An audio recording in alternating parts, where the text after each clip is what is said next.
I'm live. Okay. Hello, everybody. Hello, Latnivania. I still don't know whether I'm pronouncing your name right. Oh, dear. Okay. So let us start. I'm going to take just 1 minute to allow more people to join. Although today is such a lovely day that I don't know whether we'll have many people here. It's an absolutely gorgeous day here in England. Oh, look at my hair. Anyway. Okay. Oh, it's the other way. Okay. I can never do it right. Never mind. All right. So, yes, today is my birthday, folks. Oh, let me hold on while you're there. Let me sort out that light. Seems to be not quite right.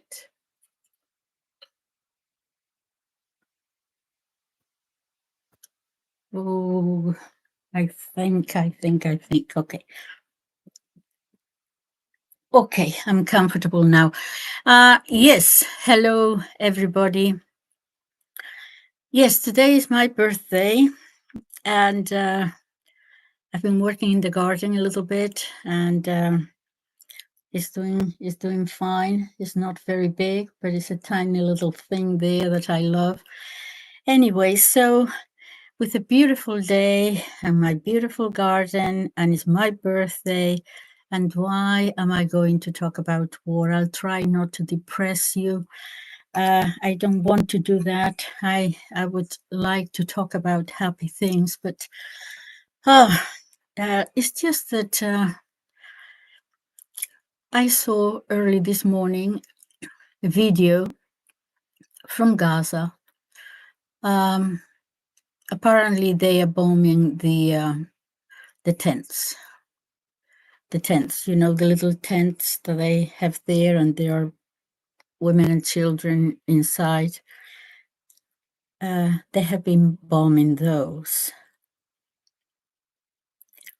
I think we need to take a little bit of time to reflect on this, you know, bombing tents.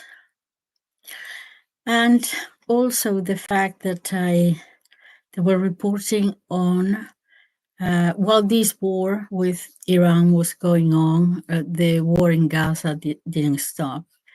And apparently there are reports that in the last 3 days, about 50 children died of starvation. They starved to death. I think we need to take it in, as it were. Children are dying of starvation. We're told that Israel is the one, they are the ones who are coordinating the aid, the help, the food supply. And we also heard reports that when the children and the women rush to get the food, sometimes they are bombed and killed there from trucks. So I don't know if I were in that situation, would I go and get food? Because the choice that you have is to go and get food because you're starving and to be killed, or to die of starvation. What a choice. And watching videos from some of the young soldiers and other people there, settlers, who upload videos laughing and all that sort of thing, you know, with putting their names on the bullets and the missiles and so on. I don't know whether I would actually go and get food from them. But I just mention it because it's something that is just getting very, very ugly. And I don't know how the whole world is going to deal with this when it's over. One day it will be over, and how we are going to look at ourselves. certainly during the war with Iran, those 12 days, the news from Israel was very much censored. That is what we are told. I don't know, I'm not there, but there were not many pictures coming out or anything. But apparently there has been quite a lot of destruction there. I was listening to the former, he's retired now, Alistair Crook, who was shall we say, a diplomat. He was working for MI6 in his earlier life. And he tells us that the 3 ports, Israel has 3 main ports, and they have all been targeted and a lot of damage there. For example, the port in Haifa, huge damage there. Is not functioning, the refineries, just about everything actually. Major,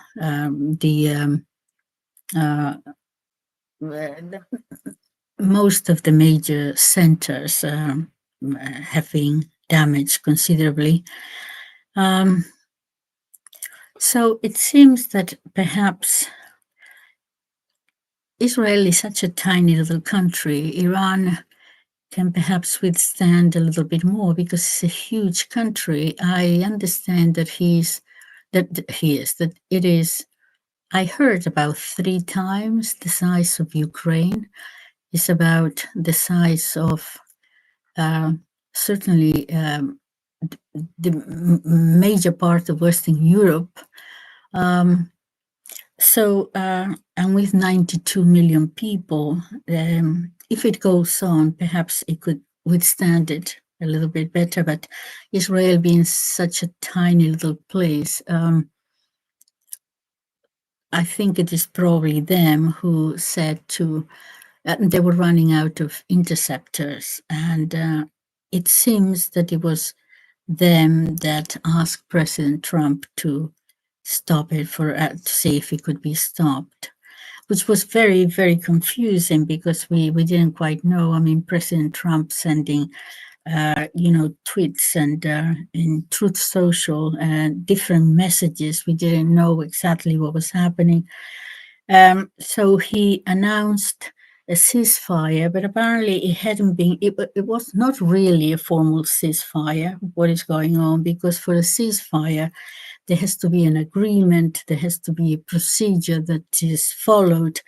It has to be a very detailed kind of document that you need. So I think this is an end of hostilities for a while, however brief. So President Trump just put this notice there, okay, ceasefire, and that was it. And I probably both of them needed a breath. Both parties are tired. In any case, my question to you is, what is the ultimate objective here? Is it really the fact that Iran was building nuclear weapons, or was that an excuse, as some people suggest, for another objective, a far more reaching objective?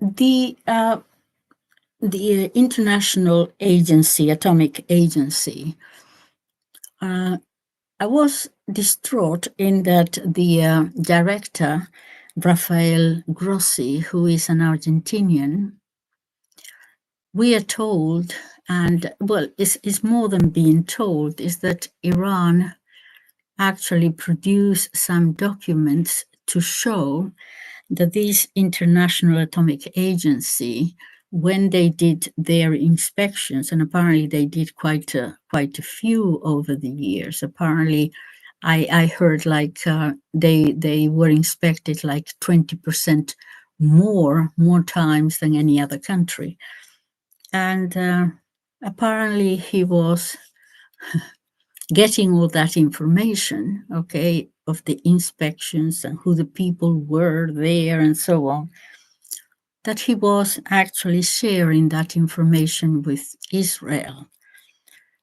That would be, if that is true, and Iran produced the documents apparently, if that is true, I mean, he should resign immediately. When people started talking about these documents that Iran released, then he came sort of 2 days later and said, well, no, we hadn't found any actual proof that this was going on, but the possibility is there. He was trying to a little bit whitewash the whole thing. But the idea that the agency would be sharing information with Israel is very, very distressing, isn't it? And how, if that is true, how are we going to trust any international agency, really? What I find a little bit weird is that, you see, Iran was a signatory to this, whatever it is, inspections that they have to do, right? And they did those inspections. Israel is not. Israel has never been inspected. Israel, we are told they actually stole all this information, how to do nuclear weapons and so on, from the United States in the late 50s or early 60s, something that President Kennedy was very upset about, and he was trying to do something about it. And anyway, he couldn't because he died. Yeah. But my point is that they have never been inspected. This is the problem I have. They have never been inspected. They haven't acknowledged, even though everybody knows that they do have nuclear weapons, they will not accept anyone to come and inspect them. And this is the thing. And they are the ones who complain about Iran not allowing inspectors there, which they did. And the proof is there of the many inspections that they have had. What do you make of this? Because it's not logical. How can a country that does not allow inspectors complain to the world that those people over there who are getting inspections are not getting inspections? You know, it's like the same thing about the another riddle is also like, you know, the anti-Semite thing. Okay, we know that 80% of the people in Israel are not from the Semitic race. Yes, they're not originally from that part of the world. The Palestinians are, the Arabs are, but not them. They come from Eastern Europe, right? So, but if you say something that, or if you complain or attack Israel in your commentaries or whatever, they charge you as anti-Semite, but they are not Semite. The Palestinians are Semite. I mean, I did, you know, I can't get it around my head. It's no longer a question of hypocrisy. It's a question of, I don't care. I'm just going to say whatever, and there are no moral demarcations here. So my question is, nevertheless, because Israel was damaged considerably, and in the next days we will be seeing the destruction. We know that a lot of people are leaving, and they're going to Cyprus, and many of them, I have already said in one video that many of them are going to Argentina and Chile, the Patagonia there. So it is a little bit distressing that the way the media is covering is as if it was a game or something. Who won? Who didn't win? Who lost? Oh, here it comes, as if it was a football match, you know. Oh, here he is running there, bomb, goal. Have we been totally dehumanized? And what is the result of this if we are so dehumanized? Anyway, so the question is, nevertheless, what they're saying is that what I hear in commentaries is that Israel needed to obtain their objective, which was the destruction, really, of either nuclear, whatever it was, or regime change or whatever, and that they did not achieve. They had obviously infiltrated, all the PowerPoints to such an extent that they managed to kill, I believe, is about 40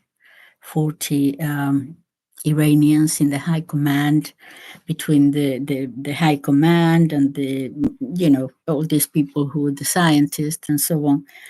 So totally infiltrated. So obviously Iran will have to try to repair that. But they didn't achieve, I don't think, what they wanted to achieve. And now it is possible that indeed Iran will say, well, we do need to have this availability to nuclear weapons. I think that is what other countries are learning, that if you do have nuclear weapons like North Korea, then no one bothers you. It is when you don't have them or you give them up, as Iraq, or, that you are attacked. So apparently, Iran has already told the agency, the International Atomic Agency, that the director is not welcome, and it is possible that they will not allow them now to come and in other words, they are leaving that. Okay, so more things here. European countries. Surprising, or perhaps not so surprising, that they haven't taken a more robust, a more intelligent, a more humane, a more legal, really, stance on this. The UK Prime Minister does not explicitly talk about Gaza right now because it is probably legally, and he is a lawyer, legally it might prove very inconvenient. Arms sales, all the rest of it. So the Israelis seem to have a very powerful lobby to, protect financial interests and so on.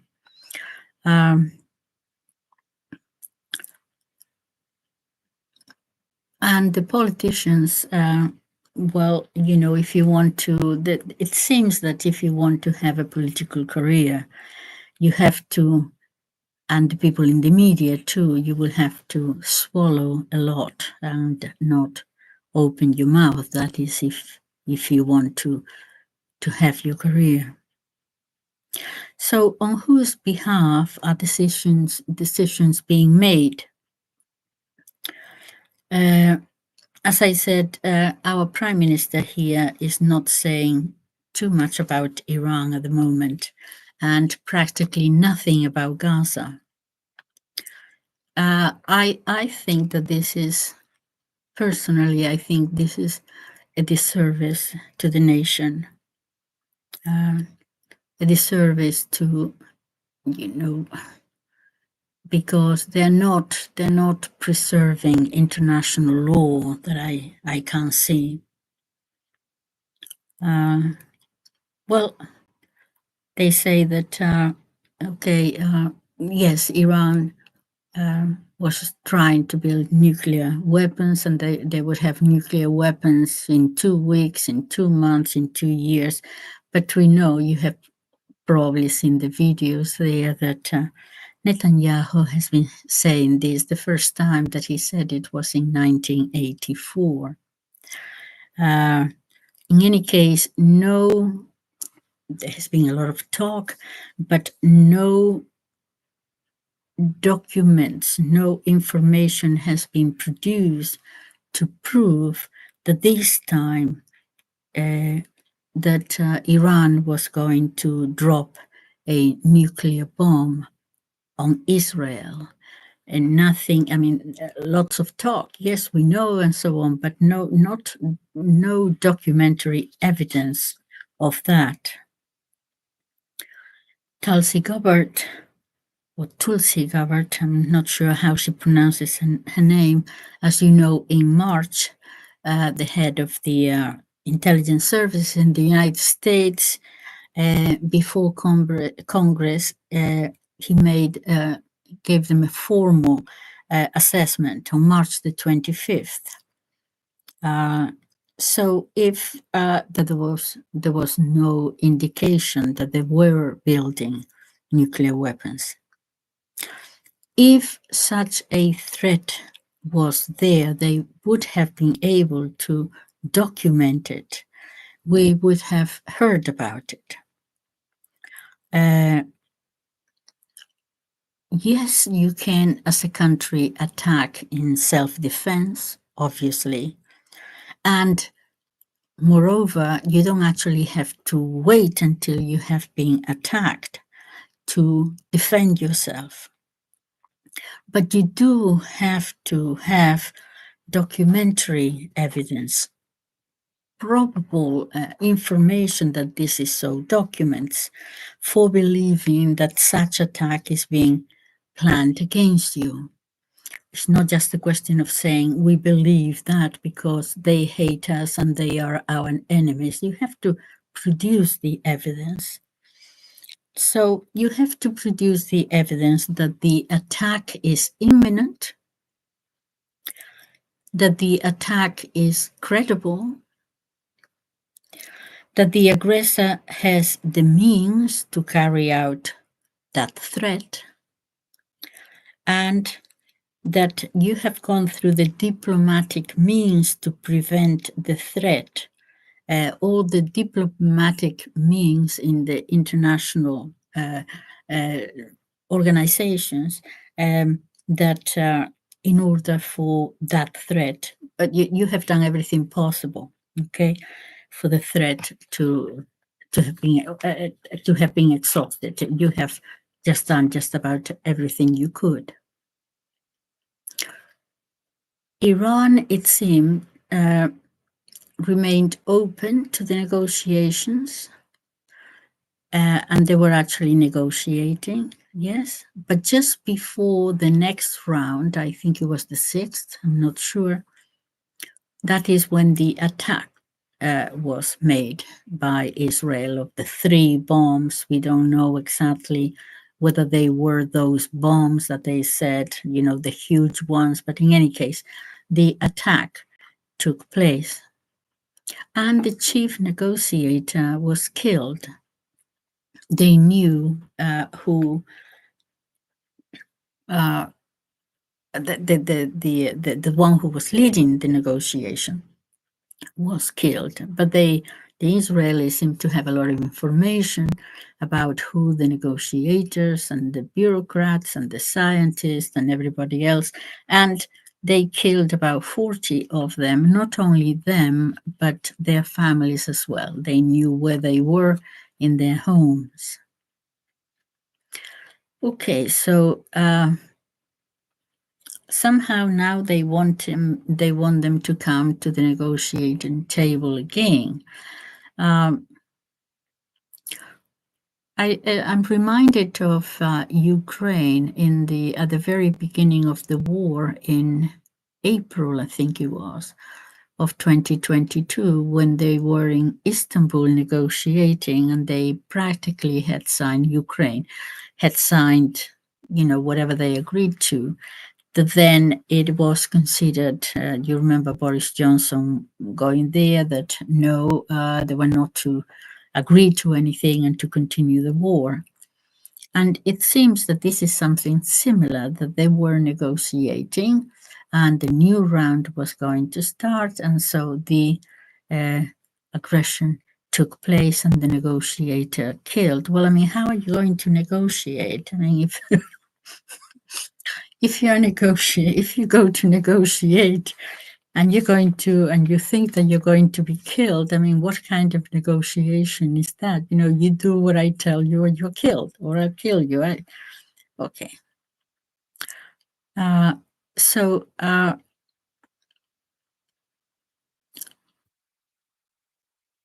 Israel is an ally. We always talk about an ally of the West in the Middle East. What does it mean to be an ally? You have to have, to be an ally, you have to have common ideals and goals and objectives. I think that many countries, although they do not express it, and not necessarily, even though they don't speak out against it, I don't think a lot of them are in favor of what is happening in Gaza or the extermination of those people.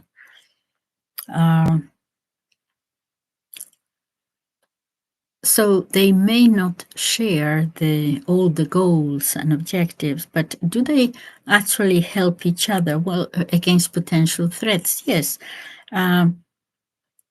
In that sense, you could say you are an ally in that you exchange information, you exchange intelligence, and so on. So in that way, they do work together, Israel and the West. And a third would be that you have a sort of a common domestic political system, as it were.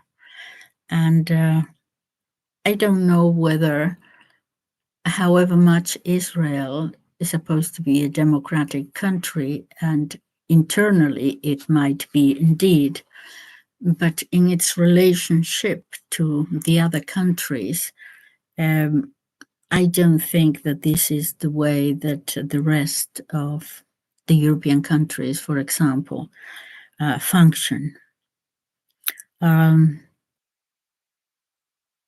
Okay, so that's about the war.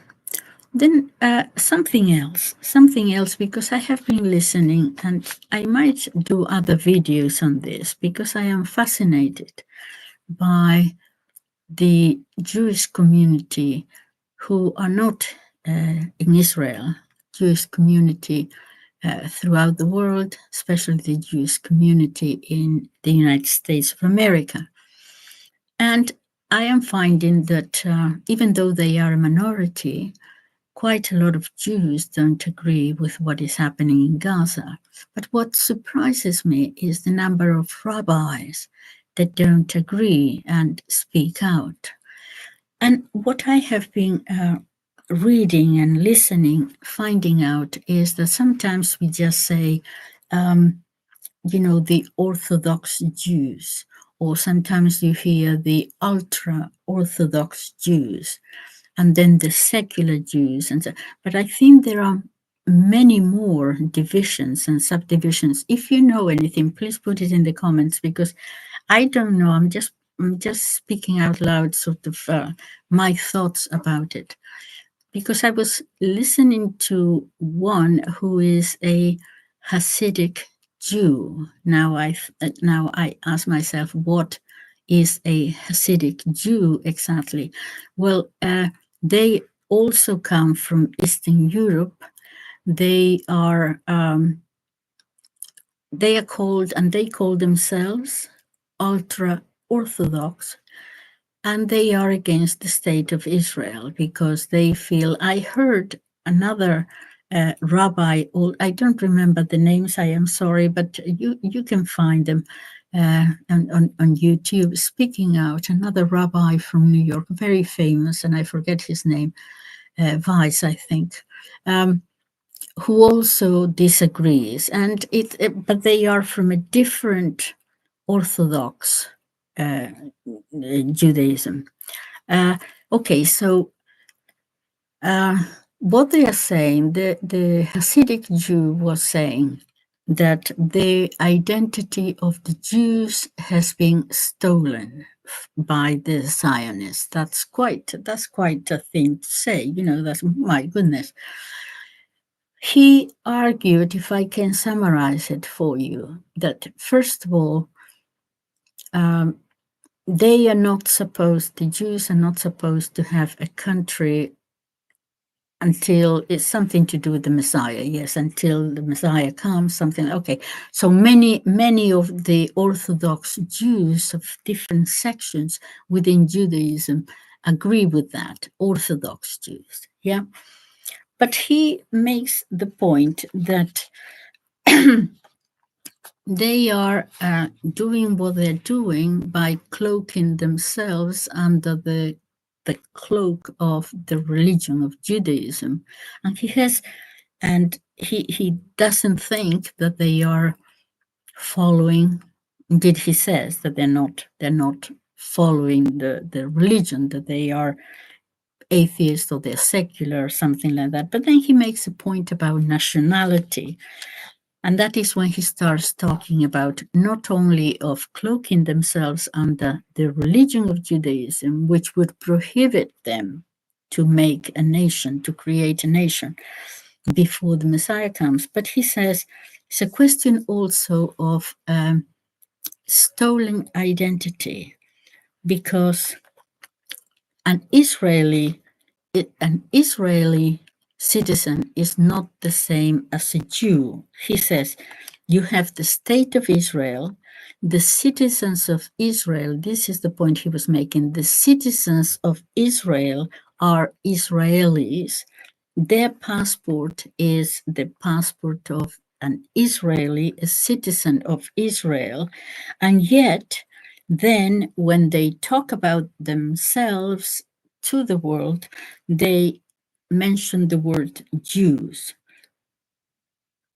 which is, he's mad about that, because he says, no, in their passport, it doesn't say nationality Jew. No, that is not a nationality, he argues.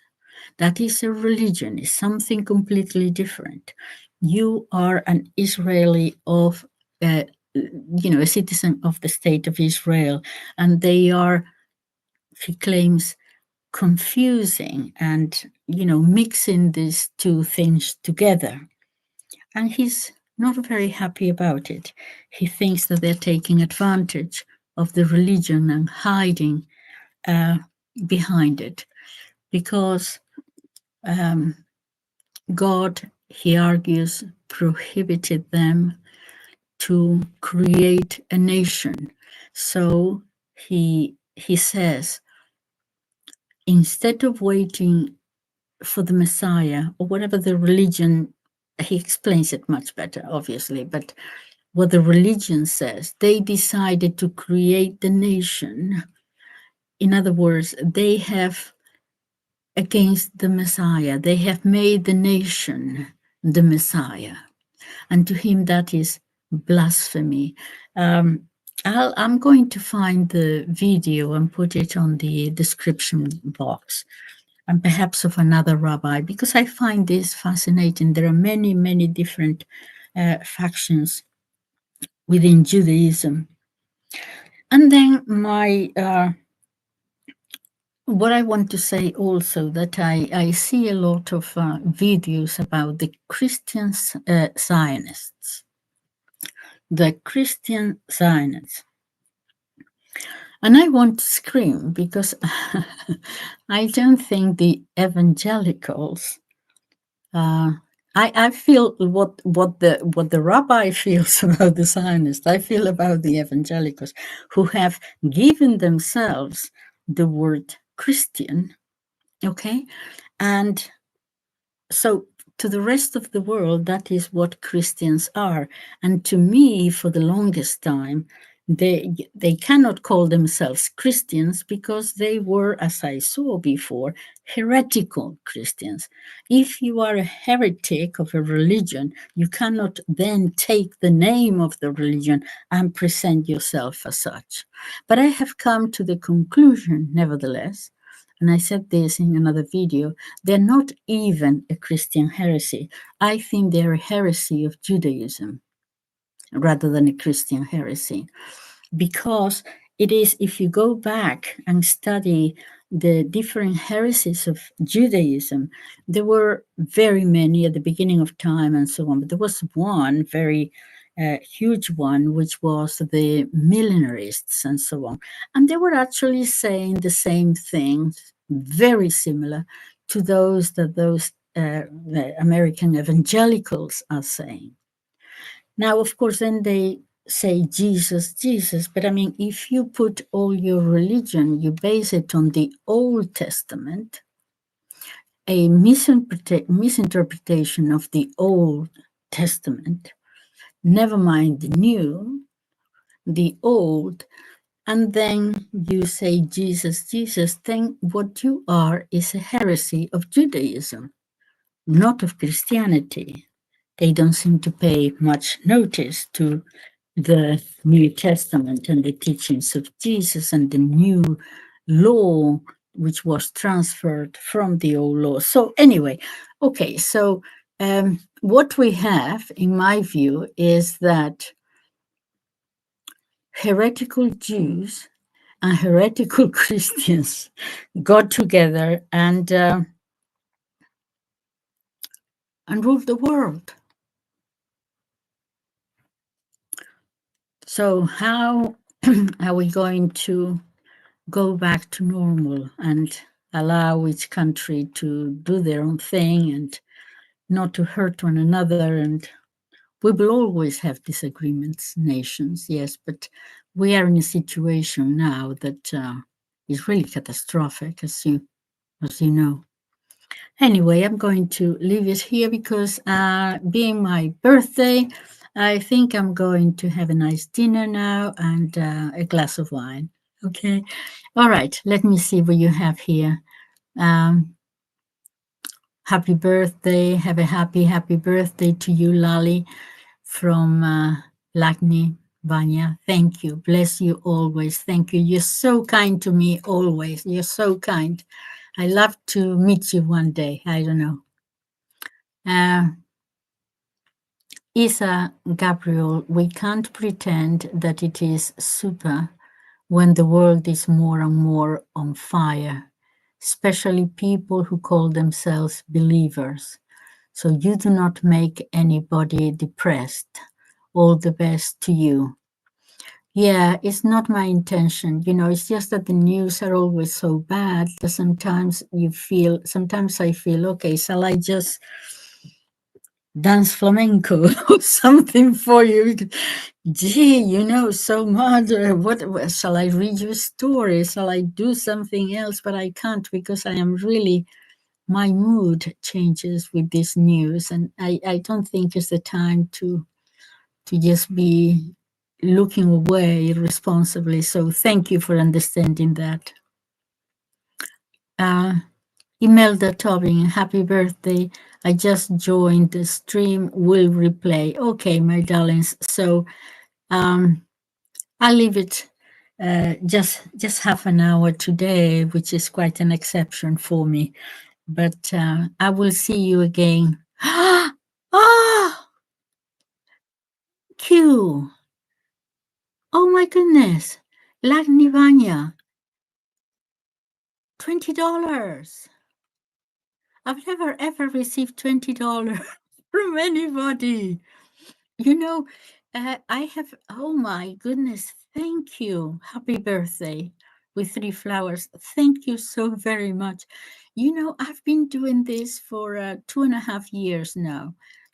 And you know how much I have earned altogether with a few donations like that and a few pennies from the video, the the commercials, the announcements that they put on the videos and so on. I think in 2.5 years, I might have earned about £200. So it's not. So it's not. It's I don't do it for the money, as you can see. I do it because it keeps me. It keeps me alive. It keeps me reading. It keeps me listening. It keeps me worried about, concerned about what am I going to talk about, that kind of thing. So I appreciate all of you who take. I really do. I really do appreciate people just sitting there and listen to me. Okay, so also don't forget that I created a members only, and that is just for preferably, well, not preferably, young people who might want to study sociology and political philosophy, and also for you who are curious about, as I say in every video, it's just to give you the terms of reference, so that then when you hear politics, geopolitics, if you haven't studied the subject formally, you might be a little bit confused all over, because everyone has very good arguments, you see, and you listen to this and you say, oh yeah, that sounds, perhaps that's, and the other one the same. So to give you the intellectual, the backdrop, yeah, to the terms of reference, so that for you adults, if you're interested, I'm doing sociology and government and politics, the UK system of education. But I will extend it, I think, once I get used to it and I get into a rhythm, I will extend it to international relations too, so that you get the framework again of the different schools of thought, the liberal, the realist school. You have heard of Professor Mearsheimer, for example. He is from the realist school. How do they approach international relations? Okay, so for the time being, I have sociology and politics. And if you're interested, those videos come up on Mondays and Wednesdays by 8 o'clock in the evening, UK time. You have them there. Okay, so I'll wrap it up. Thank you so much. That's a lovely birthday present. $20. My goodness, I'm doing well. Thank you. Okay, bye-bye. Bye-bye.